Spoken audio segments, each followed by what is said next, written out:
Hey there, film fans. I'm Jeff. I'm Dave. And I'm John, and welcome back to The Love of Cinema, a pod in which we'll challenge one another to discuss movies, both new and old, with a strictly positive critical eye. That's right. And to keep it positive, people, we've decided to make this a drinking game. Good. So anytime you hear us say anything negative at all, you're going to hear this sound. That sound means that we need to take a drink and we need to get back to keeping it positive, people. We hope you drink along with us.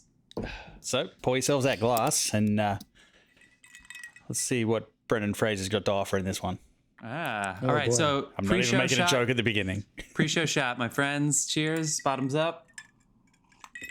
I haven't had anything to eat today. I can hear ice. Have you got a pre-show cocktail instead? Like, was I that do. what that I have was? 2 ice cubes. I usually just go for the one, but I got the 2 today. So I literally drank that right in front of my microphone too. Don't be going another round on It us. sounded great. Another round. Oh my God. People, today we are going to be talking about The Whale, the new Darren Aronofsky film starring Brendan Fraser, Hong Chau, Sadie Sink. We're going to get to that in a couple minutes. But first, let's do some shout outs really quick to get this episode rolling. John, can you shout our people out, please? Oh, yeah. We have a beer sponsor. His name is Carlos Barroso. You can find his beer making antics and adventures on the old gram there. Follow that handle. It's in our notes at cbarroso.beer. And the music you hear on this episode and every single episode is provided by the artist Dasein. Dave thinks something's funny. I love that old Graham. The old Grammy. Dasein's music is available for free on all the usual music platforms. Last week, I believe, they just released their most recent work. It is the first part of Nescient, their most recent long-form piece. Check it out. It's fucking awesome. It's available on all the platforms. Okay, so wait. When you say long form, like the songs they released are like an hour long. So long form is like the Avatar? piece is like an hour long, and we divided it into like smaller long pieces. Yes. Oh, nice. Okay, cool. A little bit, yeah. Guys, I know the Golden Globes don't matter at all, but the nominations did come out today. Oh boy, they did. Let's talk about it. I mean, nothing special. We have seen a lot of the films, a lot. So if you are interested in award season, go through our feed. And, we have Avatar coming next week. Babylon was also nominated. So that's, 8.5 hours of 2 movies that we get to watch ahead of us. But otherwise, we're pretty, Wasted our lives. All right. So I want to get into this movie. Again, directed by Darren Aronofsky, who, after having an incredible run from Requiem for a Dream to The Fountain, The Wrestler, Black Swan, really tested us, really put his career at risk with Noah and fucking Mother. And so here he is. Perhaps. You want to hear it get fucking contentious? Go back to the Noah episode. We had to cut things. Oh boy, we had to cut things. Dave pretended so hard to like that movie. I respect you for that, Dave, because we are a positive podcast. We're gonna talk about The Whale in a second, but we always go through our gripes of the week. So, folks, we hope you stick with us. We will. I promise we'll get to the episode soon. We'll try to keep it spoiler free for a couple minutes if you have not seen The Whale. And then at the end of the episode, our recommendations and the things we've been watching in our final segment, what you've been watching. Some good shit this week, but we got to get through our gripes so we can start talking about The Whale. So, fellas, it's our first episode. We're in this is a 2 record night. So we're not saucy yet. But do you guys have a gripe that you want to get off your chest? I mean, I have a mini one. Okay, mini gripe. Yeah, go for it. Please start the gripe time. Yeah, last week during my boring day job, I was scheduled 70 hours for the week. No human being should be doing 70 hours for the week. Thank you for coming to my fucking TED Talk. All right. Jesus Christ. Yeah, that's too many hours, dude. It's insane. I'm just like, I'm a robot? No. Wow. All right, I got one. 70 hours. No, I mean, sorry to hear. Yeah.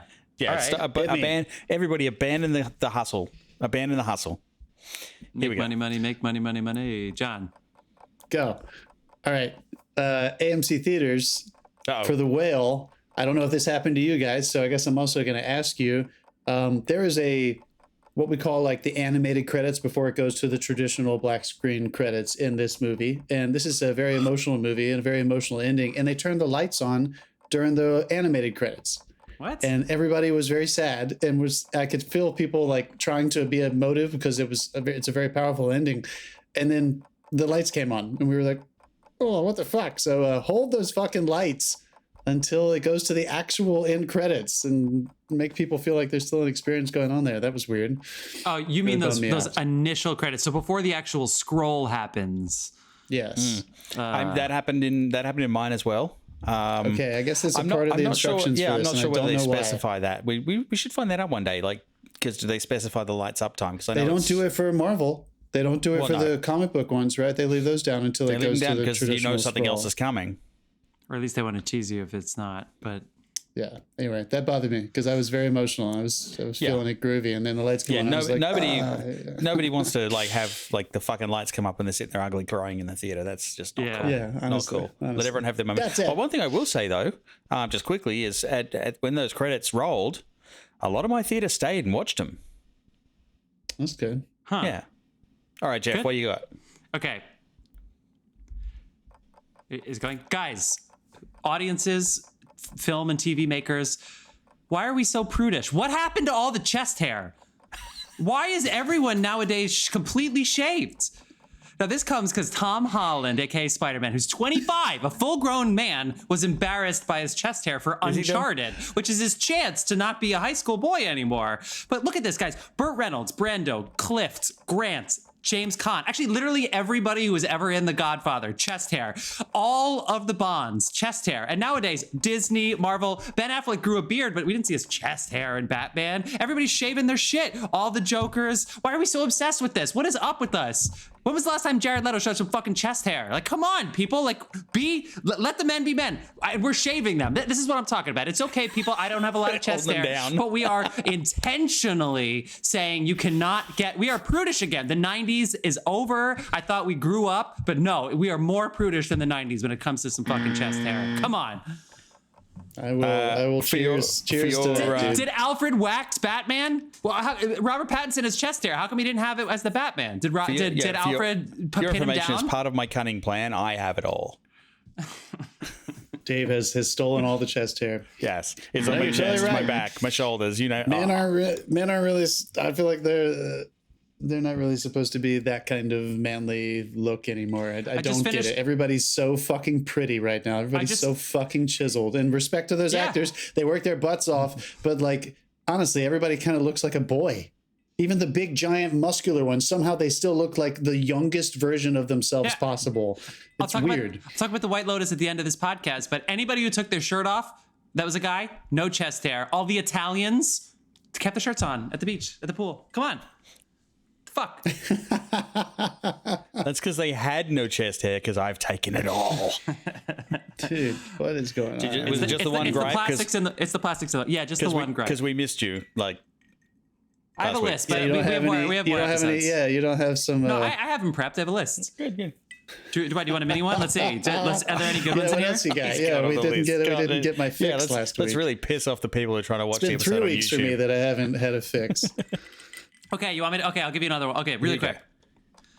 People in old movies pay the cab. How come we never saw anybody ever pay a cab in an old movie? They always get out. They always have like a prostitute who's younger, and then they take them out and they walk away. Pay the bill. I need to see that transaction. This has to be real life. What is up, people? Pay your bill. Even with Ubers, just see. Let me show you on your phone pushing a button. You don't even have. Just do it. Blah blah blah blah. Fine, but pay your toll. I need to believe that I'm in the real circumstances. You can't do this. At least with cabs, they close their doors. But come on. I was gonna say that lives in the same place as not closing doors. I think. In tracking shots. I loved Wednesday, but god damn it, she walked into her bedroom and left her fucking bedroom door open a lot in that show. Come on.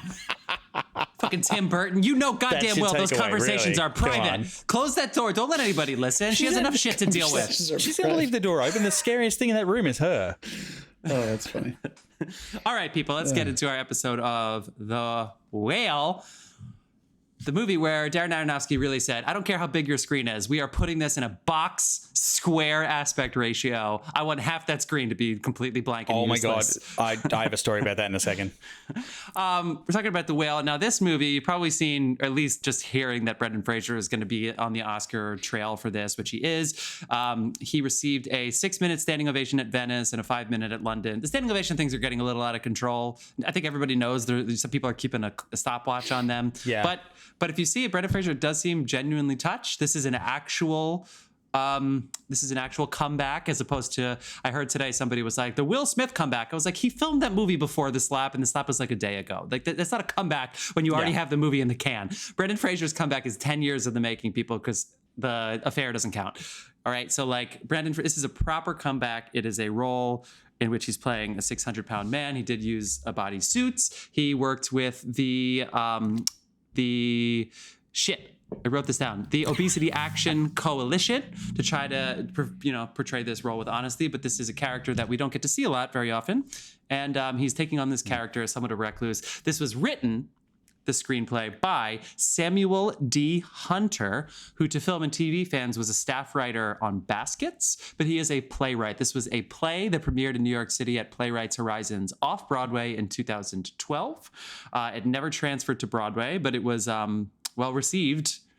And after 10 years, why didn't you go to Broadway? This is a fun romp for the whole family. Yeah. Tons of commercial appeal.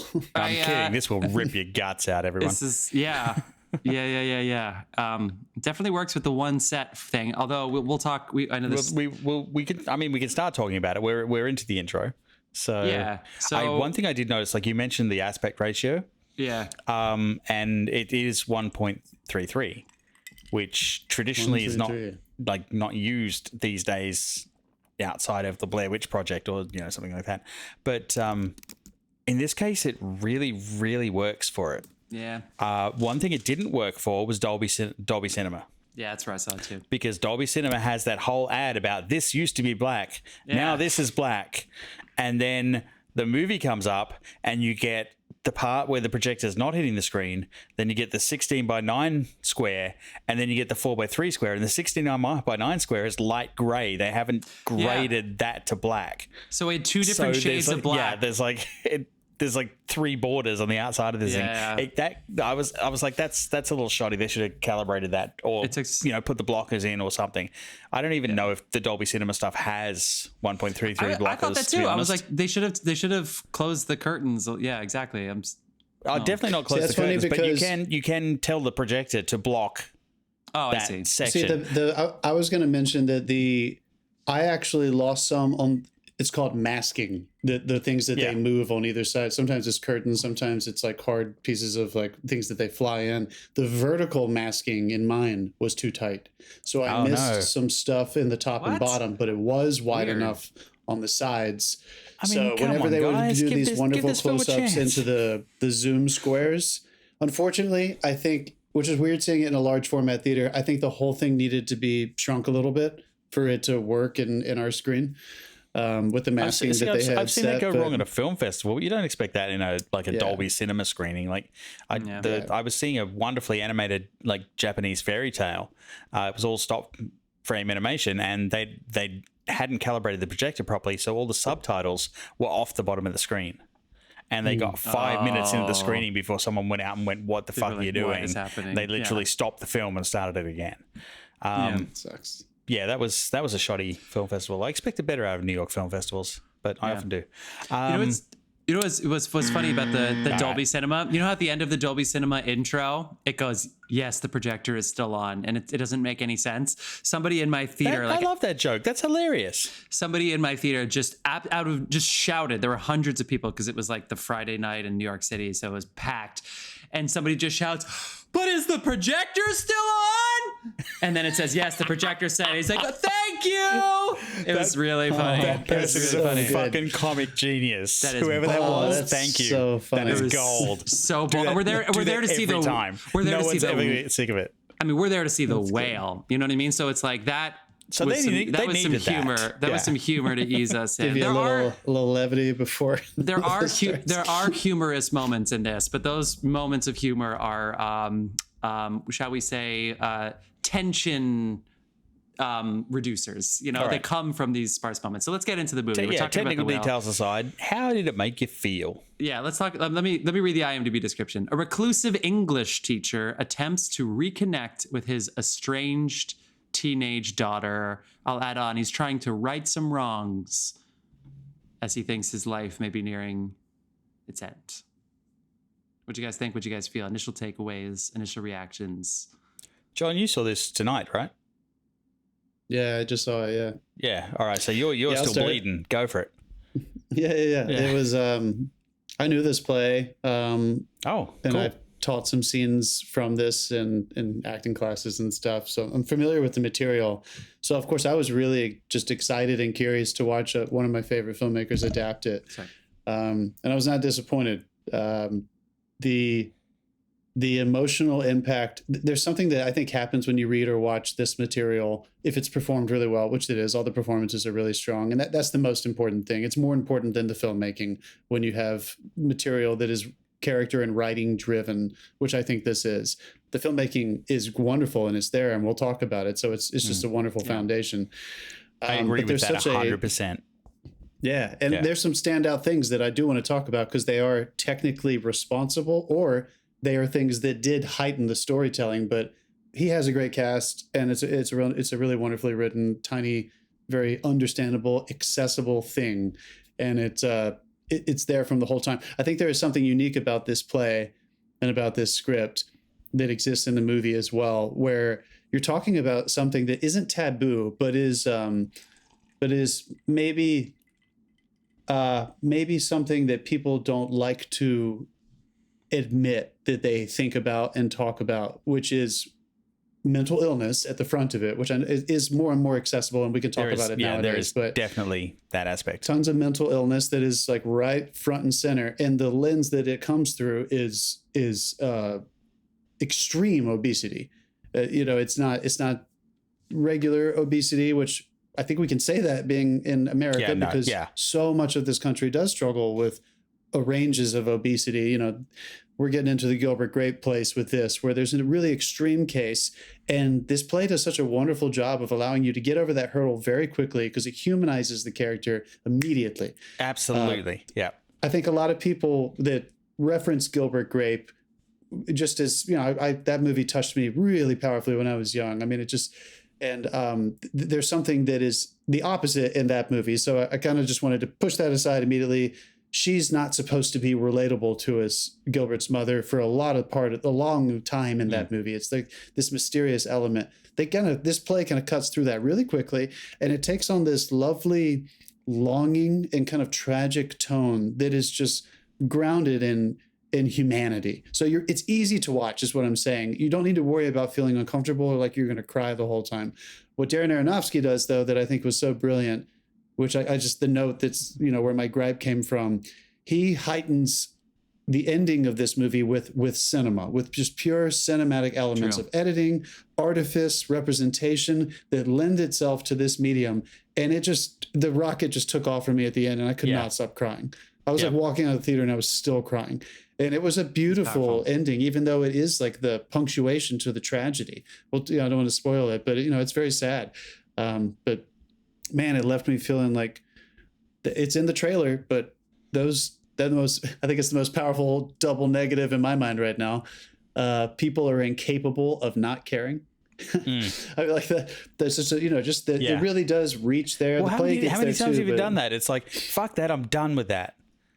But no, you're not. You're not done with that. You care about the outcome of like humanity and stuff like that. It's like, people are stupid. There's so many. They are, but they're also great.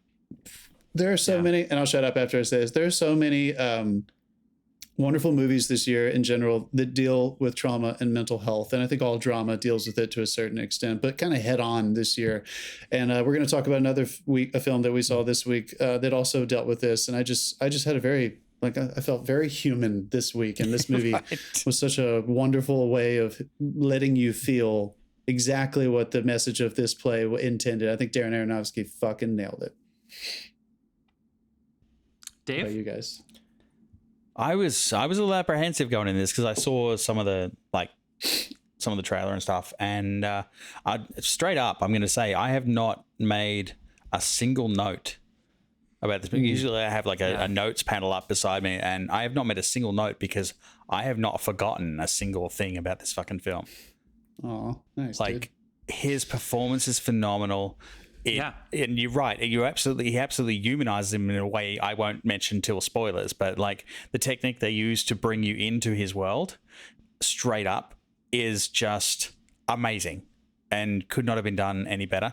I agree with you with the ending. oh my God, they could not have done that any other way. And the way they did it was just perfect. Like this is it's uplifting, but also tragic at the same time. So like I'm kind of glad, I walked out of the theater straight into the rain and the outside, and that was rain running down my face, honestly. Dude, honestly, I walked around the corner, like I was leaving the Dolby Cinema, and luckily there weren't a lot of people there because it hit me again, and I just started like crying in the hall. Like I had to like stop and like get against the wall because I was afraid I was gonna like. I feel like people were gonna see me like breaking down. No, the AMC guys walked past. Oh, I just saw the whale. Yeah, okay. Yeah, no, it was, but it was though, and it was so good. And the good thing about it is, and I'll go into this a little bit more later, but it isn't just him that causes that reaction at the end. No, yeah, absolutely. And like I am a huge fan of like Sadie Sink's work, as well, because like she joined the cast of Stranger Things, and for a whole season it was like 11 Who. And she took that thing and ran it, and then to see, like, I saw this and she's playing an absolutely hateable character. Like she's not likable at all, especially when compared to him, which they've set you up to empathize with him. And like, I can't say much more without spoiling shit. So I'm going to hold off that again till a bit later. One thing I really loved was the cinematography. In such a confined space.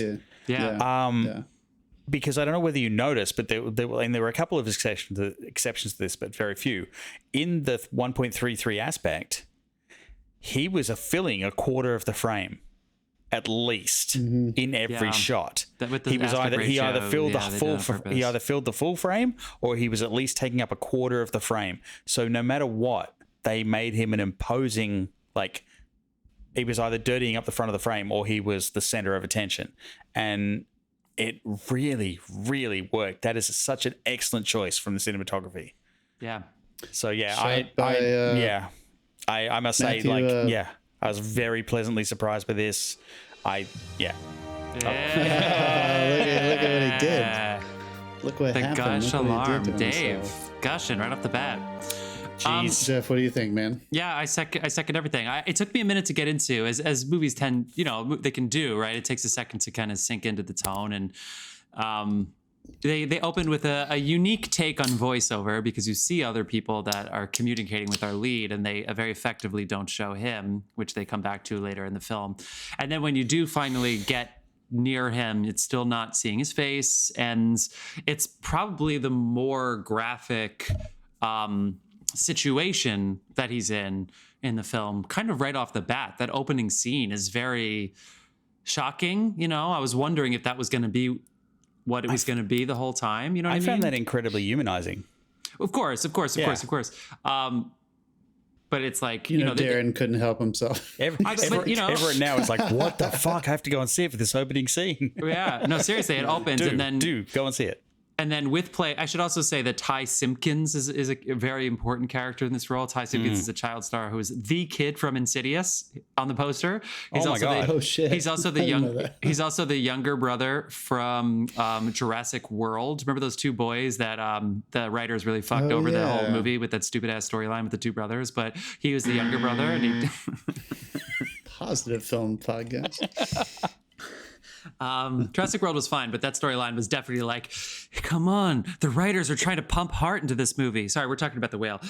He was also in Iron Man 3 and Endgame as Harley Keener. So anyway, he plays a sort of a born-again Christian type character. But when it comes to plays, because you're in a secluded space, which, by the way, we had this one season 2 years ago where you had Ma Rainey's Black Bottom, you had One Night in Miami, and you had The Father, all in the same year, I think. And they're all plays. And it was like, that one, it was kind of like hard to not see certain sections as the set from the play. I really stopped thinking that way. I don't know if it was just the nature of the character, if it was the way that Aronofsky was moving the camera. I don't know if it was the blocking of the scenes, just the way the characters were moving, the action where they could get it. But I really, it was only the characters that made me think about that, because in plays with small characters, all of the characters tend to be different. They all have different personalities. They have different tropes. They tend to bring some kind of energy that really can pull if anything that gets stagnant, they can become this sort of magnetic force that can pull things in different directions, so that way you never get stuck in one kind of familiar, easy tone. And I think that actually this Ty Simpkins character of Thomas in the film is brilliant, because it brings in this idea of the eternal and bullshit and manipulation and hypocrisy and all of these things that Brendan Fraser's character is dealing with. But rather than therapizing the main character, which I don't believe is a word, but it happens a lot in theater, and it happens a lot in these things where characters are talking about themselves and diagnosing themselves. For 2023 is to get that in the Oxford Dictionary, therapizing. But you know what I mean? When these characters, how many characters give themselves therapy in movies, right? Yeah, so right. I'm glad that I get that. That this character who's going through some shit, it's the funniest. It's brilliant the way that he can play against it so hard, because he has this one character that is like, he's so full, he's so full of shit, and it's like Brendan Fraser just can't, like, he can't just tell the kid the truth, because it's Brendan Fraser, they made him such a character that not even at his darkest moment, you're rooting for him. I mean, every time he said, "I'm sorry," it just crushed me. And the conundrum, and John, that line is so great. Don't you feel like people are incapable of not caring? The next line he says is, "People are amazing." And you have this guy who, in this particular character, obviously not every situation is self-harm, overeating, gluttony equals obesity, obviously. They do insinuate in this particular case that if he wasn't depressed, that he might not be obese. And that's a conversation for a different time, a different panel of experts and podcasts. But in this case, that is something that he's clearly grasping with, his own self-harm. And at the same time, he's this perennial optimist who just, like, the idea of his daughter being a loose cannon is so exciting.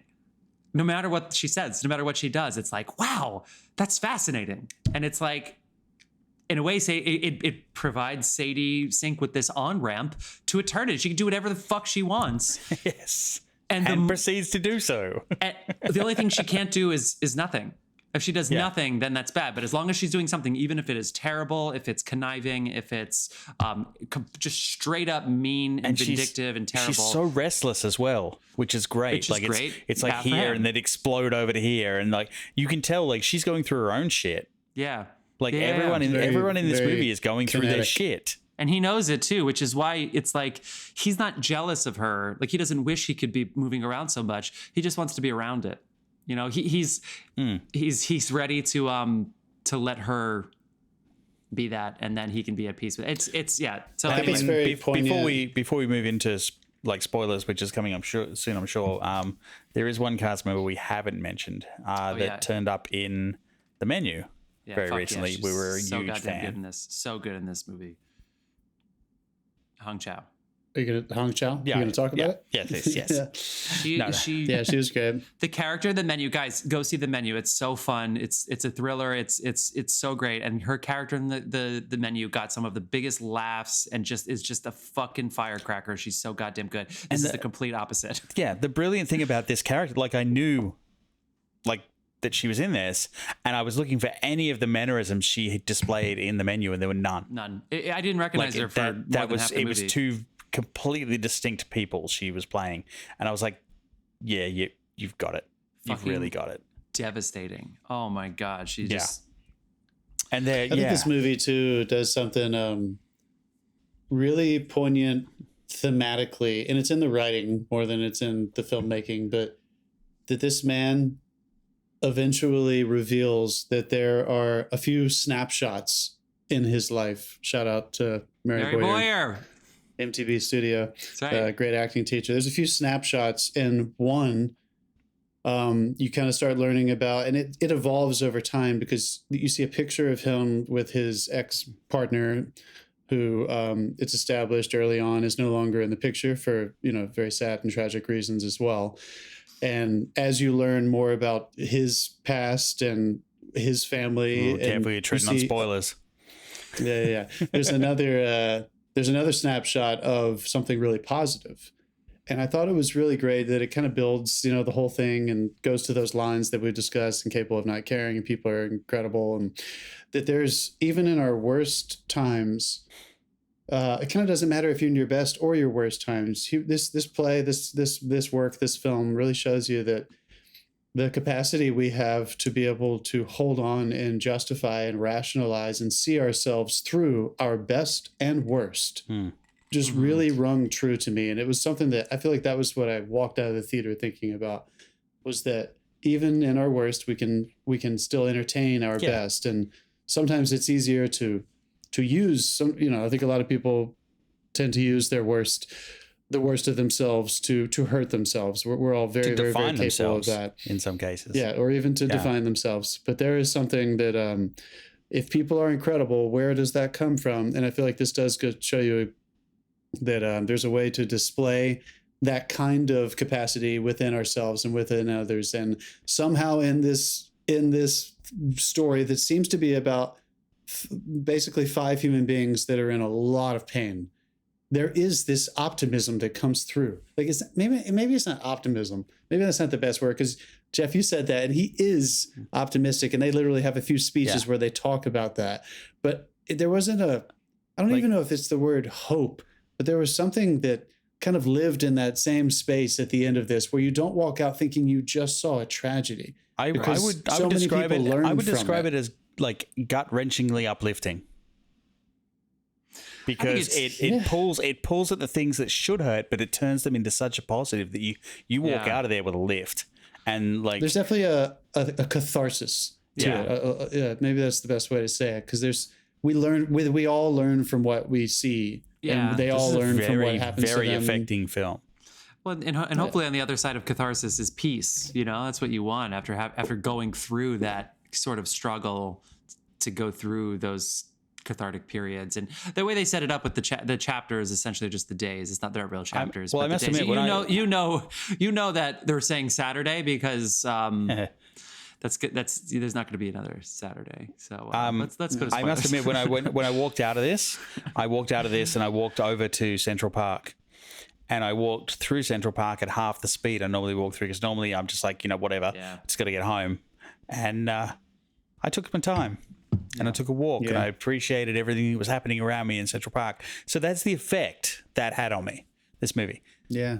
All right, let's go into spoilers. Spoilers. I can't even remember what I did after this. I watched something before going to bed. I can't remember. Like, this is in the looming. subway crying. I can't remember. I swear I watched something. I just don't know what it was. Jesus. That's a good review for the movie in itself. Let's segue into spoilers by talking more about Brendan Fraser. I mean, people are gonna be talking about him for the next 3 months.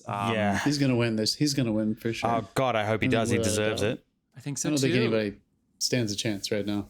But like, what his eyes, right? It's so simple. We when we talk about acting, we're usually more nuanced than like his eyes, but you see this character, you see this person, and as Brendan Fraser has said a lot in talking about this film, really the point of this movie is not for an actor to flex their muscles and take on these roles that are challenging. Of course, it's to shine a light on a story in a situation that just doesn't get told or heard of very often.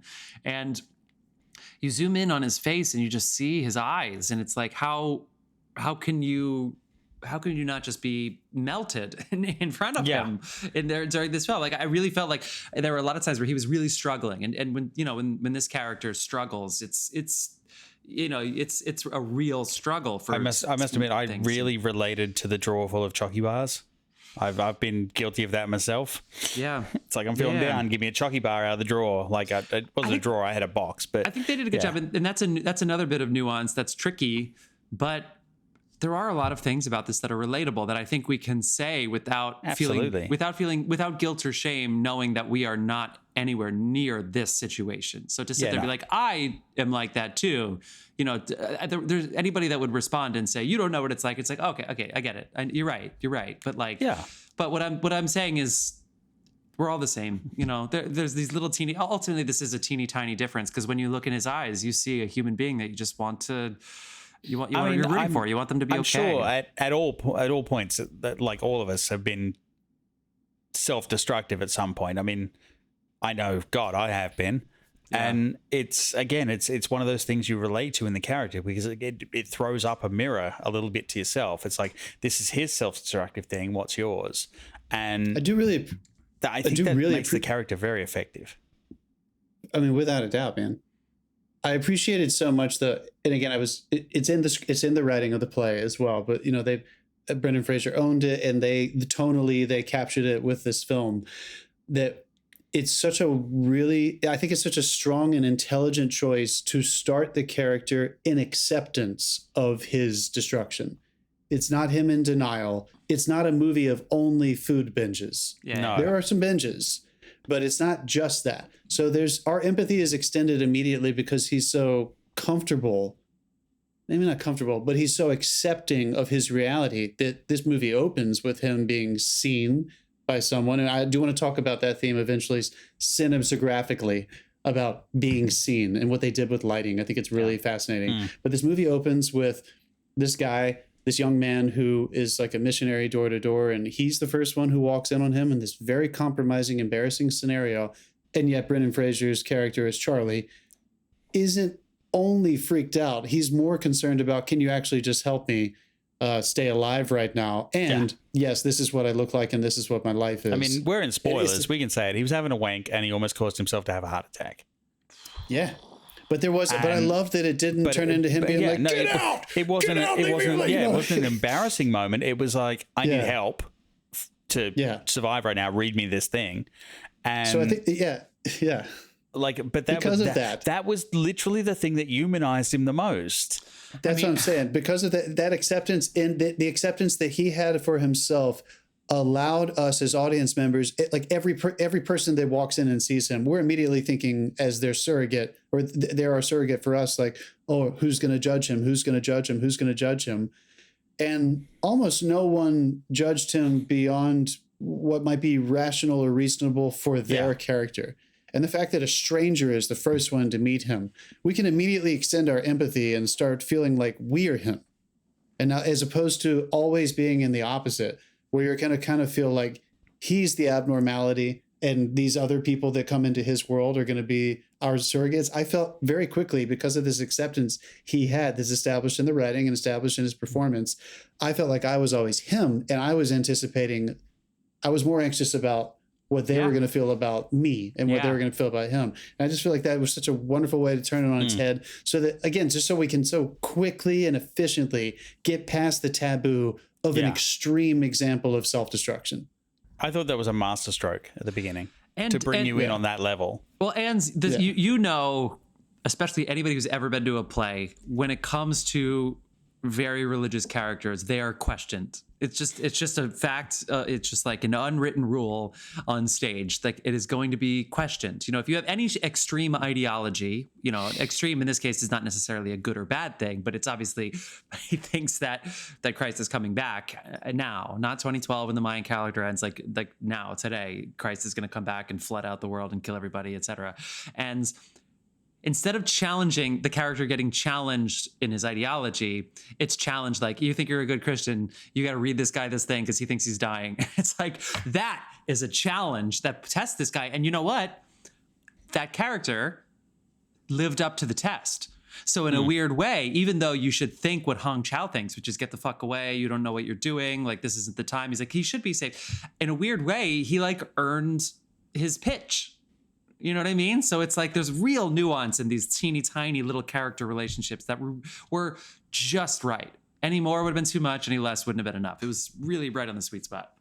Yeah. And I think there's something this is more thematic. So this isn't necessarily relative to the film exclusively, but Hong Chau's character, tell me if you guys agree with this, is the only person in this film that doesn't resort to extremes for how they deal with their trauma. Yeah. You have Charlie, who is resorted to obesity and eating. You have Ty Simpkins, who has resorted to extreme religious ideology and so far as to create like a false identity for himself, basically, and present that fraudulent identity. Sadie is I mean, she does seem like a fucking terror. Like, we'll talk about that. And I really appreciate the empathy that is forced upon you through Charlie's perspective of her. But just the way she carries herself, like, I fucking knew that girl growing up, right? And she was a loose cannon. Like, somebody did something terrible to her. Her home life was not normal, and she did not deal with it well. And she is now hurting everybody that comes into her path.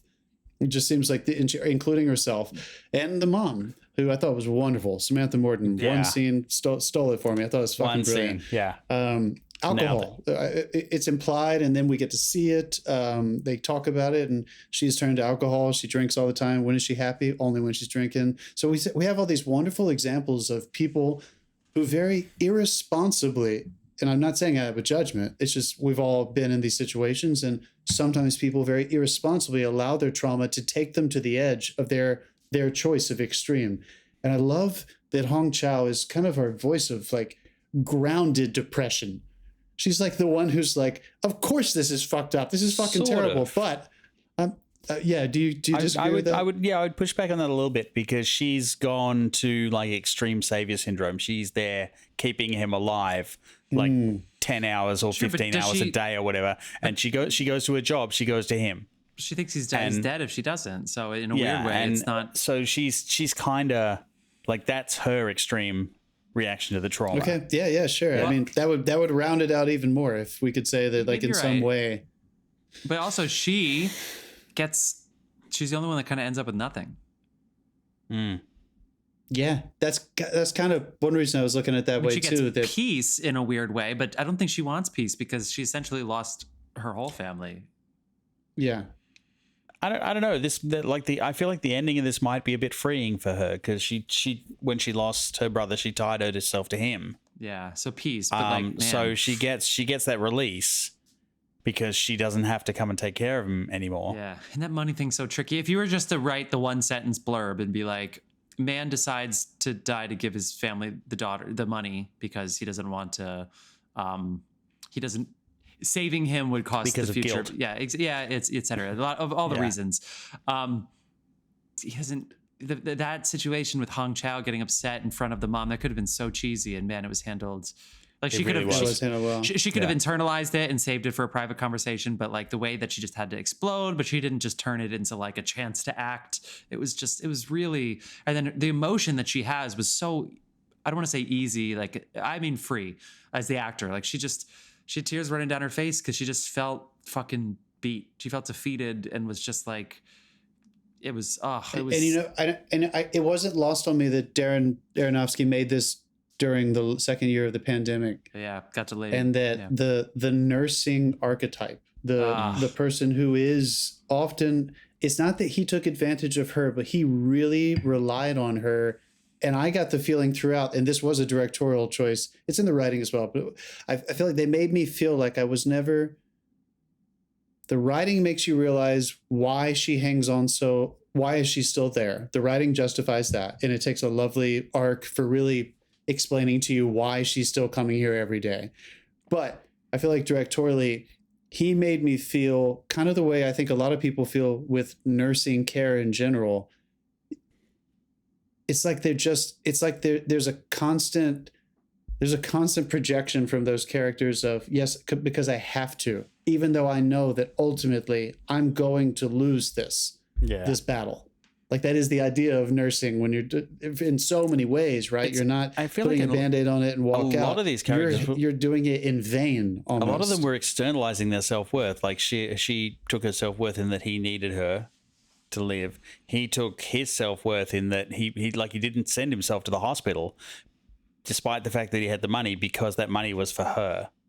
And he needed to pass it on to her. He needed to redeem himself. So, like, I feel like a lot of these characters were really externalizing their self-worth as well. So there was a lot of demons going on in this movie. Tons, dude. Let's talk about the cinematography, because it was the first thing I thought about with the opening shot. It was just like, whoa. I mean, we all saw it in Dolby. So, we know the projector's great. We know we're watching in a really wonderful exhibition. Also, the audio mix was fantastic. Anyway, yeah, I can't wait to talk about that. This is Yeah. his first score. I think this is his first score ever without Clint Mansell. I'm just talking about the use of sound, like the rain. And just the use of sound. Well, yeah, I mean, I'm not gonna lie. From a distance, Yeah. I was thinking, why is this going to Dolby? You know, of course, Darren. Yeah. I was like, of course, he's going to do something really unique with it. But this doesn't. On the outside, it seems like you don't need to see this in Dolby. So we'll talk about that as well. But cinematography. It's a Matthew Libatique. Yeah, I who think has he's done done all of Aronofsky's. all of his stuff. They This was met the at first- AFI. This was the first digital one. Nice. He's done First digital one. Good, I mean, good, a million things. Just Yeah. so many. So they he shot met- it on Star it was a Wars Sony. Iron Man. He's Sony Venice, I done. think. Nike. He's done gone all Taylor over Swift. the place. Yeah, Sony. He's Venom worked is- on commercial and he's worked on all Darren's. They met at Birds of- AFI together. Birds of Prey. Yeah, The Prom. Birds of Prey. Yeah. Don't worry, darling. What a year. Okay. Yeah, I mean that guy, he fucking works all the time, and Yeah. he's wonderful. But I thought it was really cool that I wasn't surprised to see the green overtones, to really try to see the sallow, pallid color tones in his skin, and whenever anybody would enter his world, how we could get this sickly feeling from everyone. He also cast I very wasn't sure if pale his- actors. Yeah, I wasn't sure if that was makeup or color they used there. Probably both, right? It was just a Yeah. wonderful use of both. But yeah, what you did do one fascinate and then me, accentuate it in the other. So yeah. The color palette was less surprising to me than the way that they chose to use low-level lighting and low-level contrast. The fact that there was, and it played into, we just talked about, maybe he doesn't wear shame on his sleeve, and there's all that humanity. I'm not negating anything we just said, but the fact that they put him in an environment where you can't see anything was so brilliant to me. That there was this, like, everything was just like very low lit, and the little levels of contrast that allow us to get some more dynamic lighting were so they were so subtle that it did feel, when moments of natural light did spill through his doorway into his world, it was jarring to me. People would come from this otherworldly, blown out natural existence, whether it was snow, whether it was rain, or whether it was bright sunshine in the last few scenes. It just created this dynamic. Let's just mention the rain for a second, because it rained every day in this movie except the day he was leaving us. It was precipitating every day. Yeah. There was precipitation of some kind every single day. You're right, dude. Yes. Except for that last. Except for that. Oh, As soon as they brought that frame up and I saw the sun outside the window, I'm like, this is the last day. You knew. Yeah. But Dave, did you feel what I was talking about with the way they lit it? Like, it was so. I felt like it was apropos. lit. It was very naturally lit. Like, they relied on. Yeah. Like they. But natural for the way his found character would light his place. Yeah. Like that fact that he's like, I don't want too many bright lights and too many mirrors and too much people contrast. to see me. Yeah. I don't want people to see exactly. me. Which seems like, with the of camera course, as that's well. such a That's such an obvious choice. I could see you. You're sitting there with your cinematographer, and you're like, is this a trap, or is this too obvious? Billy Wilder said, "Make your subtleties obvious." You know what? This is one of those things where I think the way you do it can have such taste, and it felt so naturally tasteful that it still felt cinematic without feeling like it was overlit in any dramatic sense. Also, I loved the camera movement when they used it, because they relied on there was a lot of still shots, like, and moving shots and stuff like that. But when they did the pan shots where he was the central focus, moving from one side of the frame to the other, like Sadie Sink is storming around in the background. Mm-hmm. Like she's a caged tiger right now, but it's just panning around him in the foreground. Are you talking about the one specifically from behind him where he kept? Yes. Yeah, where he was trying to move. Oh, I feel like that was a good example. That was a really good example of how they showed us his immobility very well through trapping him in his frames like that. And I also love that the beauty of having these one set kind of films. They just sat back on a wide shot a lot of the times too, and just let the actors work.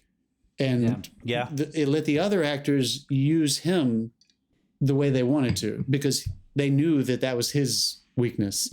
So the way Samantha Morton as his wife, even Hong Chau, and absolutely Sadie, the way they would move around him. And then on the reverse, the way Ty Simpkins would move with him and toward him. It created this incredible contrast of blocking in most scenes, or at least most scenes, depending on the character that was in there. You kind of started to clock. I noticed myself starting to think differently about what I would expect when a certain character was in the room with him, in terms of how it would feel, how it would be shot, how it would move. And, you know, in the best ways, it subverted itself at some points.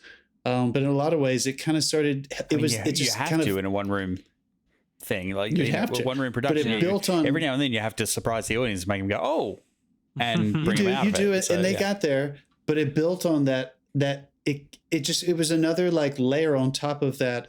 I just felt more and more like him in every scene, because I started to be able to share his expectations. And if things like somebody walking behind me were happening, you know, the filmmaker in me was like, yeah, I might be enjoying it, but I really was just thinking like how uncomfortable it was for him to be put in a scenario where you started to get frustrating yourself as well. Like you started to get a little frustrated with how he could move and what you could see.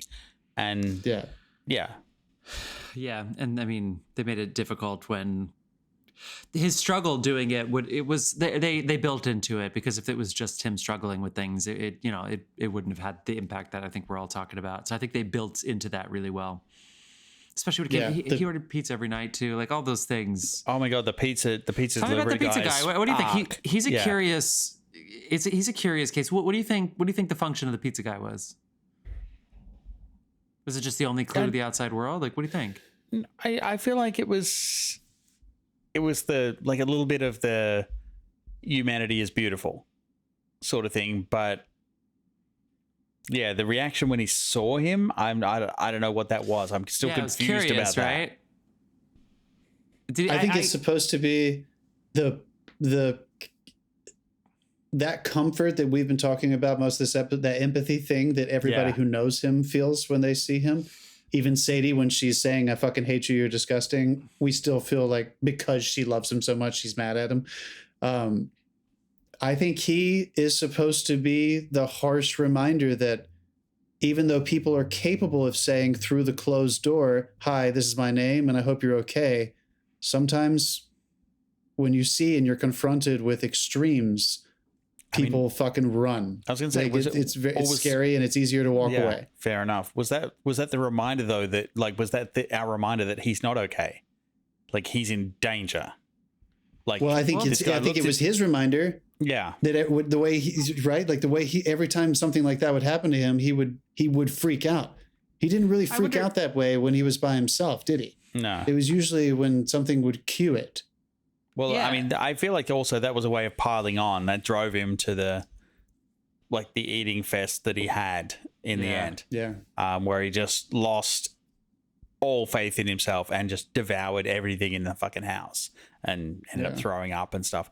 Like that was ugly. It was so ugly, and yet you were sitting there and your heart was breaking. It was like, I get brutal, it. Man. Don't do it to yourself. Like don't. Yeah, it's gross. It's like watching it's the last 15 minutes of Requiem, right? It's just like when Jared pulls his elbow out, and it's just it's extremes. Like it's the same thing as, I don't know if we talk about obesity that way in our society, but again, this is so touching to me because it dealt with something that is just as abhorrent and difficult and sad and tragic as a really, really terrible addiction to a drug that's going to kill you. It's the fact that this story opens with him having a heart attack and then them saying like, you are dying. Yeah. Like we know he's killing himself and we know he's been killing himself. It really changes it. It's not like, do we or do we not judge him for the way that he's chosen to treat himself in an abstract sense? I love how acute it is, and that, there's so much good storytelling. Like every individual has fixed period of time, or every individual has that little self-destructive trait as well. That thing, like, you know what? If I can just make this, I'll just do this, and it'll be over. Yeah. As well, and it's a side of a lot of humans that a lot of people will be uncomfortable confronting, and I feel like this just brought it to the foreground in the first 10 minutes of the film. It was like, this is what you're in for. And again, masterstroke. Yeah. Well, guys, I think this is starting to wind down a little bit. Are there any other notes that you guys had? We have another episode to record after this, and there's plenty more to be said about this film, but I think this is just going to be one of those movies that stays with you. And Again, I would say go and see it, and you can say all that in our socials. Yeah, we'll talk to you. Yeah, come at us. Please like and subscribe and stuff. I wanted to ask you guys one last thing about Sadie Sink's character / performance. Did you find yourself believing entirely what he was believing about her actions? And do you think we were supposed to? I was on the fence. Or do you think his optimism was challenging on purpose? I was on the fence until she broke and cried daddy. Like, and then it was like, oh, okay, this is exactly, he's right. Like that got me the rest of the way. I think he knew, he was not an idiot. I think he knew that there was certainly a chance that she could be in jail. She could turn to, different forms of abuse for herself as well, or risky behavior and such. But at the same time, she was alive. And her essay kept him alive as well. Yeah, and of course that essay was a long time ago, and so she needs help now. But I think for him, he's like, well, she's capable. So maybe in his mind, it's like with a little bit of money and a reminder that he thinks she's amazing. Yeah. Then she'll be more likely to turn out okay. But anybody can. There were a lot of bad circumstances in this. Like, she didn't have a shot from the beginning. Like, this was going to end up messed up. Yeah. Why? What do you think, John? Yeah, I mean, I think there was definitely ambiguity. And I just wanted to know if you guys felt the same way about that choice specifically, because I'm still not entirely sure if that was her conscious decision. Dave, like you, when she said, "Daddy, please," I mean, that was the first time I really got emotional. Yeah, because it's always great seeing somebody break. Yeah, I wasn't totally sure. And even after a while, I feel like her performance was so intense and so the objective was so clear to hurt him and to use him, that if it hadn't been for that turn, I don't know. I think it was interesting to me that he is the way he sees the world, or the way he sees her in the world, we know is already so positive. So when he's the one that points out that, of course, she did that to help people, there was a little bit of me that was kind of thinking, the cynicism in me was that he needs to believe that right now, because he needs to believe that he's done something correct in this world. I did exactly the same thing as you did. That's good. Yeah. Is it a little fucked up that he failed her essay? No. Yeah. I mean, I thought that whole thing was a little strange. I mean, in a good way. Like, it kind of got messy, and I liked how messy the last 20 minutes of this. If he wants to have one good thing, he probably shouldn't have that one thing fail out of high school. But and she's a senior. And he fucking drops dead in front of her at the. I mean, he's left her twice now. I mean, he's like, "Hey, thank you so much, baby." And also, I'm sorry, but he was kind of walking towards her as he was about to die. I was like, "No, that was a moment. Like, that was what needed to happen there for me." It did, but it was great, because I know, and I'm so glad they went with the lifting the feet off the ground, like they went. For sure, going up as opposed to. I thought he was gonna fall on her. Because dude. I'm sorry, you can't tell. He was walking towards her as he's literally like, "I'm dying, keep reading," and he kept getting closer and closer. Oh my god, could you imagine the realistic ending to this? It'd be horrifying. Goong. I mean, just all over or back. It doesn't matter. Either way, she's going to have to see him leave her twice. That was not lost on me, that the trauma of what she was about to experience was, going to be just as bad. Like, hopefully she learned enough lessons to be able to deal with this again. But I don't know. I just thought that was really interesting, that the last impression we have of him was that he needed to believe so hard that she did the right thing, that I wasn't sure if I believed that objectively. And it didn't really matter, because I was just happy that he got his catharsis. And fun so again, fact. those extreme things, that he needed that kind of thing, which was, I thought that was a reach for his character to actually try to rationalize her behavior that way. Yeah, but me too. Anyway, fun fact: when they cut to the girl on the beach, I was like, "Fuck, that's good casting. She looks just like her. It's her bloody sister." They cast her sister. Good. No shit. Yeah. Wow. Nice. All right, folks. Touching stuff. Well, looks like it's time for us to wrap up this episode with a quick. The music was great, by the way. It wasn't Clint Mansell. It was really good. The music was great. The sound was great. The composer is Rob Simonson. Simonson. Yeah. Really Simonson. beautiful. Yes, sorry. Nice. Okay, cool. Let us wrap this up with a quick round of what you've been watching, my friends. Dave, we'd like to start with you here in this segment. What have you been watching? I'm late to the party on this one. I've been going through Handmaid's Tale. Oh, Finally. really? Yeah. Where are you? Wow, Where are nice, you in dude. it? I'm still I think I'm about 4 or 5 episodes into season 1, but Yeah, it's got me. Yeah. It's got Yeah. me. Season one's great. And there's a Netflix animated show called Inside Job. I don't know if you guys have seen this. I saw it, but I It's didn't basically watch about it. the guys who run like the shadow government, like all the conspiracy theories that anyone could possibly come up with are fucking no. true, and these guys run them. And they're a train Is it a wreck. drama? No, it's hilarious. Okay. It's yeah.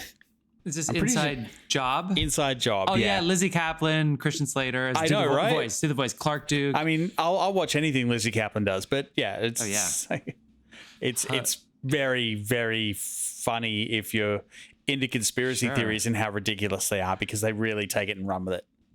No shit. Yeah. All right, John.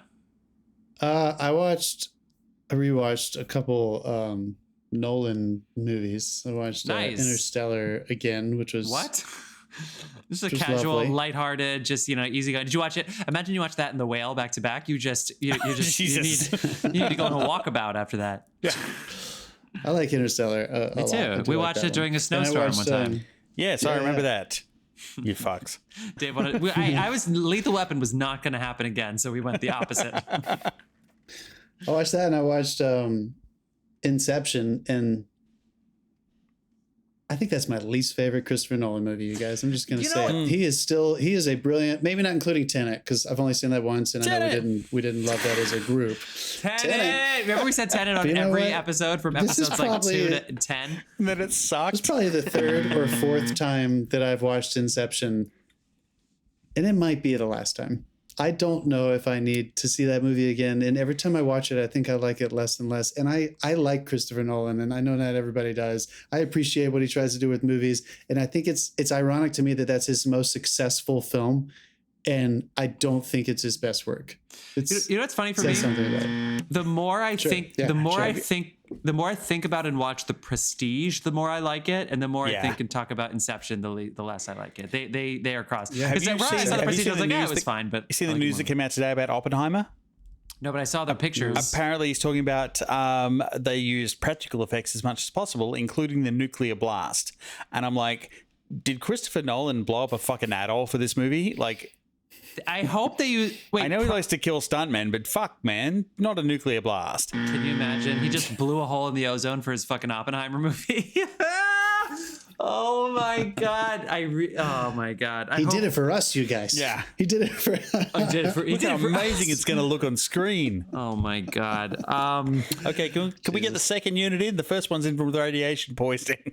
All right, John, are you Just done? shadow blasts. They're just dust. They're just- It's just a silhouette on it.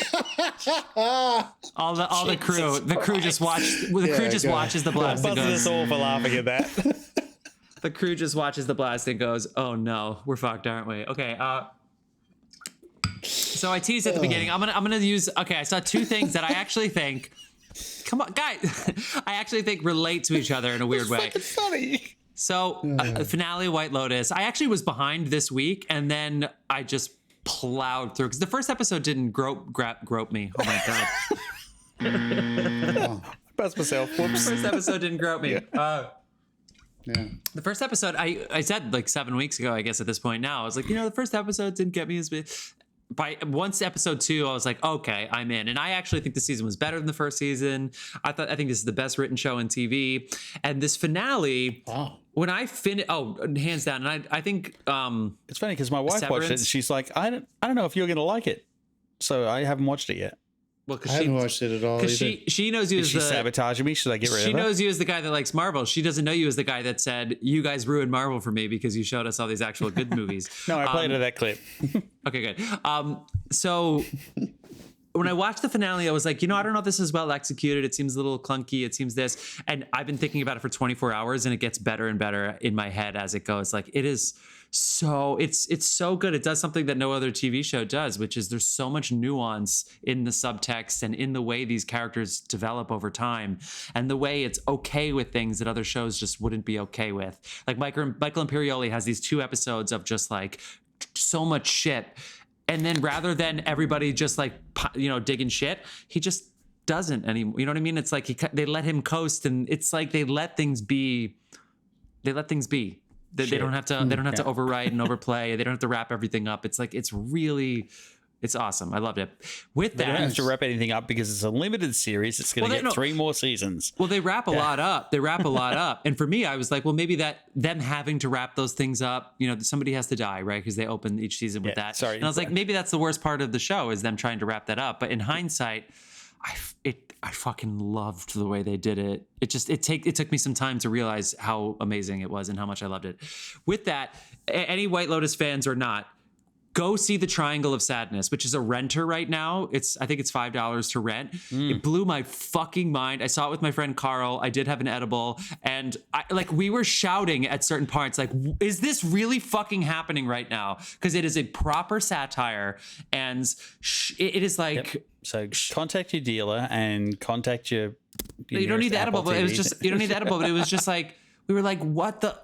It is so. It won the Palme d'Or. It's the second time that he won the Palme d'Or, and he didn't even win for Force Majeure, which was 2014. He won for Square in 2017, and then this year won the Palme d'Or. It's a Swedish film, but it's almost entirely spoken in English, and there's 3 chapters, there's 3 parts, and it is so fucking good. This movie might be my favorite movie of the year. It's a little recency bias, so I'm not going to shout it out, but like, especially if you like The White Lotus, a lot of this takes place on a yacht, so with some wealthy things, but like influencers, models, people who build weapons to make their money, like all of these people end up on a boat together, and it's just it's so great. Woody Harrelson plays an alcoholic. It's like, come on, it's fucking awesome. Triangle of Sadness, people. That's great. Nominated for Best Motion Picture Musical or Comedy. Yes, and I think the supporting actress is nominated too. I think there's a supporting actress nominated too. All right. I think you're right. All right, people. Thank you so much for listening to our Dolly episode. DeLeon. Yeah, she was so fucking good. Okay, thank you so much for listening to our episode on The Whale. We are about to record our Empire of Light episode, which is a new Sam Mendes film starring Olivia Colman. And check out our feed. We're watching a lot of good movies. We hope you reach out to us on all the socials. Dave will respond, I promise. John won't, so say shit about him. It's true, yeah. See you guys soon. anything you want about John. Yeah, it's fine. See you, film fans. Avatar next week, people. Avatar. They keep fucking agreeing with him, which just bugs me. That's for me. Actually, it was Dave, but yeah, Drake. Sure.